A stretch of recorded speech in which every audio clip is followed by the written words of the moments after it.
আমি একটা বড় দুঃখ প্রকাশ করে। প্রবাসী নিয়ে দুঃখ নিয়ে কষ্ট নিয়ে আমি একটা কথা বলবো। কথাটা হচ্ছে কি ভাই, দেখেন আমি মরুভূমিতে দাঁড়ায় রয়েছি। হ্যাঁ, রোদের তাপমাত্রা অনেক, মানে এখানে দাঁড়ায় রয়েছে, অনেক কষ্ট হইতেছে বুঝছেন।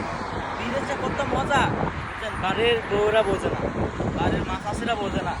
একটা সন্তান বিদেশ পাঠাইয়া বা জামাই বিদেশ পাঠাই, হ্যাঁ তারা কি করে, তারা বলে টাকা দাও, মা বলে টাকা দাও, বউ বলে টাকা দাও। তারা মনে করে যে এই প্রবাসে বিদেশে আমরা গাছ লাগা রাখছি, নাড়া দিলে টাকা আসে, টাকা করে টাকা দেবো বুঝছেন। কিন্তু বিদেশে কত কষ্ট টাকা, একটা টাকা ইনকাম করা বুঝছেন। তো দেখা যায় একটা প্রবাসীর কখনো ইয়ে হয় না যে বউ ছেড়া বিদেশ আইব, তারও মন চায় যে তার বউর সাথে থাকুক, ওই ছেলেটারও মন চায় মা বাবার সাথে থাকুক, তাই না?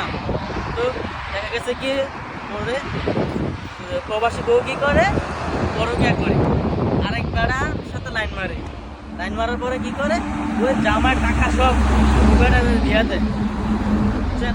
তখন যে একটা প্রবাসী এই কথাটা জানতে পারে, তার যে কি অবস্থা হয় আপনারা, মানে আমি কাউকে বোঝাইতে পারবো না বুঝছেন, এত কষ্ট। একটা প্রবাসী বউ যদি পরকিয়া করে, ও কি আজকে দূরে